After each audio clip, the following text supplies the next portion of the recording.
This channel does not promote any violent, harmful, or illegal activities. All content provided by this channel is meant for an educational purpose only.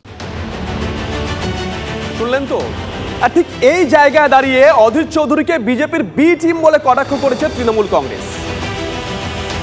এখনো পদ আঁকড়ে বসে থেকে এখানে BJP বিরোধী একমাত্র শক্তি তৃণমূলকে দুর্বল করার জন্য তিনি সিপিএম এবং আইএসএফের সাথে হাত মিলিয়ে চলছেন। প্রত্যেকটা পদে তিনি প্রমাণ করেছেন যে তিনি এখানে প্রকৃত অর্থে বিজেপির বি টিম। হয় অধীর কংগ্রেস ছাড়ুন, নয়তো অধীরকে কংগ্রেস বহিষ্কার করুক, প্রতিক্রিয়া বিজেপি নেতা শ্রমিক ভট্টাচার্যের। অধীর চৌধুরীকে সাসপেন্ড করুন, অধীর চৌধুরীকে বহিষ্কার করুন। অধীর চৌধুরী এখানে বসে মমতা বন্দ্যোপাধ্যায়ের বিরুদ্ধাচরণ করবেন, আর দিল্লিতে গিয়ে মমতা বন্দ্যোপাধ্যায় কংগ্রেসের সঙ্গে একা শুনে বসবেন, আর দিল্লির নেতারা অধীর চৌধুরীর অবস্থানের বিরোধিতা করবেন, আবার দুজনে একই দলে থাকবেন। এই দ্বিচারিতার রাজনীতি কতদিন চলবে? এদিকে 25শে মে ভোট যুদ্ধে সামিল অধিকারীদের খাস তালুক পূর্ব মেদিনীপুর। 24-এর ভোটে গড় রক্ষা করতে মরিয়া রাজ্য বিধানসভার বিরোধী দলনেতা শুভেন্দু অধিকারী। পূর্ব মেদিনীপুরের লড়াই কালীঘাট বনাম শান্তিকুঞ্জে। রাজনীতি নিয়ে যারা চর্চা করেন তাদের একাংশের মতে নিজের গড় রক্ষা করতে না পারলে দলের মধ্যেই কঠিন পরিস্থিতির মুখোমুখি হতে হবে শুভেন্দুকে। গড় রক্ষায় কোন স্ট্র্যাটেজি শুভেন্দু অধিকারীর, দেখুন বিশেষ রিপোর্ট।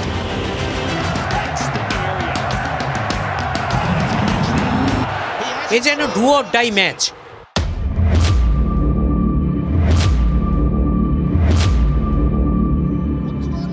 ভোট যুদ্ধের 22 গজে একা ব্যাটাতে ম্যাচ জেতাতে চেষ্টার কসুর করছেন না শুভেন্দু অধিকারী।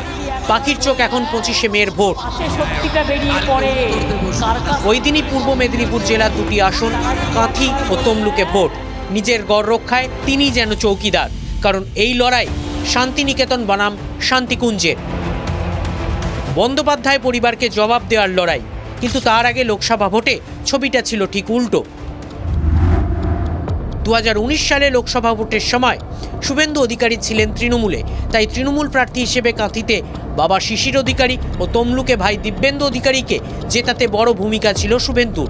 এই 5 বছরে হলদি নদী দিয়ে বয়ে গেছে কয়েক কোটি গ্যালন জল। শুভেন্দু তার রাজনৈতিক ঠিকানা বদল করে ঘাসফুল ছেড়ে চলে গিয়েছেন পদ্ম শিবিরে। তাঁর এই ফুল বদলের সঙ্গে সঙ্গেই বদলে গিয়েছে ভোটের সমীকরণ। শুভেন্দুর দল বদলের পর পূর্ব মেদিনীপুরেও দাপট দেখাতে শুরু করেছে পদ্ম প্রতীক। এবারের ভোটে কাঁথির অধিকারী পরিবার থেকে একজনই প্রতিদ্বন্দ্বিতা করছেন, তিনি শুভেন্দুর ছোট ভাই সৌমেন্দু। বাবা শিশির অধিকারীর ছেড়ে যাওয়া আসনে ভাইকে জেতাতে নন্দীগ্রামের বিধায়ক কোনো খামতি রাখতে চান না। আবার তমলুকে প্রার্থী হননি শুভেন্দুর ভাই দিব্যেন্দু। সেখানে পদ্ম প্রতীক নিয়ে দাঁড়িয়েছেন প্রাক্তন বিচারপতি অভিজিৎ গঙ্গোপাধ্যায়, যার পিছনে শুভেন্দুর হাত রয়েছে বলেই অনেকের ধারণা। কাজেই এই দুটি আসনই রাজ্যের বিরোধী দলনেতার কাছে প্রেস্টিজ ফাইট। 10 তারিখের পর শুভেন্দু মাটি কামড়ে পড়ে রয়েছেন নিজের জেলায়। শুভেন্দুর নেতৃত্বে চাঙ্গা জেলা নেতৃত্ব। নিজের গড় পূর্ব মেদিনীপুরের দুটো আসন কাঁথি এবং তমলুক, অবশ্যই আমরা জয়লাভ করবে ভারতীয় জনতা পার্টি। আমাদের দুটো ক্যান্ডিডেট বিশাল মার্জিনে যাবে। তৃণমূল হোক বা বাম, সব দলই জয়ের বিষয়ে আত্মবিশ্বাসী। রাজ্যের শাসক দলের দাবি দুটি আসনই তাদের দখলে থাকবে। শুভেন্দু অধিকারীকে অন্য জেলায় তিনি যেতে পারছেন না, এই জেলাতেই তাকে পড়ে থাকতে হচ্ছে। তিনি বুঝতে পেরেছেন যে তার পায়ের তলার মাটি আস্তে আস্তে করে আলগা হচ্ছে। তারকে রক্ষা করতে, পরিবারের আধিপত্য রক্ষা করতে এখানে তাকে পড়ে থাকতে হচ্ছে। দেশের প্রধানমন্ত্রী আসুন, বিরোধী দলনেতা আসুন, মুখ্যমন্ত্রী আসুন, যে খুশি আসুন, লাল ঝান্ডা জিতবে তমলুকে। গোটা বাংলা জুড়ে বামপন্থীরা সংখ্যায় বাড়বে। রাজনৈতিক পর্যবেক্ষকদের একাংশের মতে কাঁথি তমলুক লোকসভা কেন্দ্র শুভেন্দুর কাছে অস্তিত্বের লড়াই। তাই এই দুটি আসনকে পাখির চোখ করে ঘুঁটি সাজাচ্ছেন বিরোধী দলনেতা। কনিষ্ক মাইতির রিপোর্ট, TV9 বাংলা। আরো একটা ছবি দেখাবো, আরো একটা ছবি। কোথাও ভোটের আগে, কোথাও ভোট শেষ হয়ে যাওয়ার পর চলছে বোমা বিস্ফোরণ, বোমাবাজি। মালদার কালিয়াচকে বোমা বিস্ফোরণ, মজুদ বোমা বিস্ফোরণ। পরিত্যক্ত সেপটিক ট্যাঙ্কে 2000 বোমা মজুদ ছিল বলে খবর। ঘটনাস্থলে পৌঁছে বম্ব স্কোয়াড ও পুলিশ। ভোট মিটলেও অশান্তির কোনো বিরাম নেই। সপ্তাহ 2 আগে হুগলির পান্ডুয়ায় বোমা বিস্ফোরণে এক কিশোরের মৃত্যু হয়, নিশ্চয়ই মনে আছে আপনাদের। জখম হয়েছে আরো 2 শিশু। স্বাভাবিকভাবেই আতঙ্ক পিছু ছাড়ছে না আমজনতার। কোথা থেকে এত বোমা আসছে, কারা মজুত করছে, প্রশ্ন আছে, উত্তর নেই।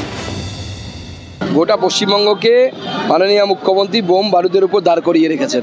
তো স্বাভাবিকভাবে বোমা বিস্ফোরণ তো নতুন কিছু নয়। আমি প্রত্যেকটা বোমা বিস্ফোরণ হয় এবং তারপরে বলি যে আগামী 2 মাসে আবার একটা হবে, সেটাই হচ্ছে। বোমা বিস্ফোরণ, বোমা উদ্ধারের সঙ্গে সঙ্গে চলছে বোমাবাজিও। সাত সকালে বোমাবাজিতে উত্তপ্ত হয়ে উঠল মুর্শিদাবাদের সালার। ভরতপুর 2 নম্বর ব্লকের প্রাক্তন তৃণমূল সভাপতি মোহাম্মদ আজহারউদ্দিনের বাড়িতে বোমাবাজির অভিযোগ দুষ্কৃতীদের বিরুদ্ধে।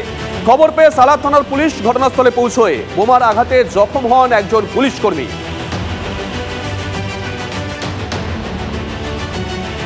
আরো একটা বড় খবর, দিনের বড় খবর, রাজ্যের সন্ন্যাসীদের একাংশের বিরুদ্ধে প্রত্যক্ষ রাজনীতিতে জড়িয়ে যাওয়ার অভিযোগ তুললেন মমতা বন্দ্যোপাধ্যায়। আরামবাগের প্রচার মঞ্চ থেকে এ নিয়ে ক্ষোভ প্রকাশ করেন তিনি।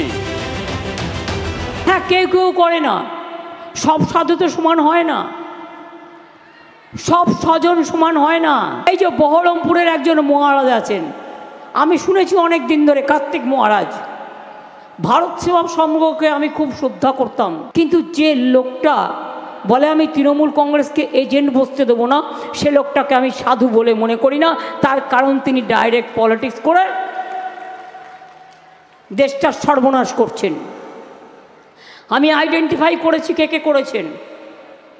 আসানসোলে একটা রামকৃষ্ণ মিশন আছে, আমি রামকৃষ্ণ মিশনকে কি হেল্প করিনি? সিপিএম যখন খাবার বন্ধ করে দিয়েছিল, আপনাদের অস্তিত্ব নিয়ে, স্বাধিকার নিয়ে, তখন কিন্তু আমি পুরো সমর্থন দিয়েছিলাম। যেমন আমি শুনলাম আসানসোলের একটি মিশন আছে, ইসকনও মনে রাখবেন 700 একর জমি দিয়েছি। দিল্লি থেকে নির্দেশ আসে, বলে বিজেপিকে ভোট দেওয়ার জন্য বলো। কেন করবে সাধু সন্তরা এই কাজ? কিন্তু রামকৃষ্ণ মিশনকে সবাই সম্মান করে, শ্রদ্ধা করে। ওদের কাছে একটা হোয়াটসঅ্যাপ আছে গ্রুপ, ওদের যারা মেম্বার হয় তাদের নাম যারা দীক্ষা নেয়, তাদেরকে আমি ভালোবাসতে পারি, আমি দীক্ষা নিতে পারি, কিন্তু রামকৃষ্ণ মিশন ভোট দেয় না কোনো দিনও, এটা আমি জানি। তার আমি অন্যকে কেন ভোট দিতে বলবো? কেউ কেউ ভায়োলেট করছে, সবাই নয়। কিন্তু মনে রাখবেন, স্বামী বিবেকানন্দের বাড়িটাই থাকতো না, আপনাদের এই মেয়েটা যদি বেঁচে না থাকতো।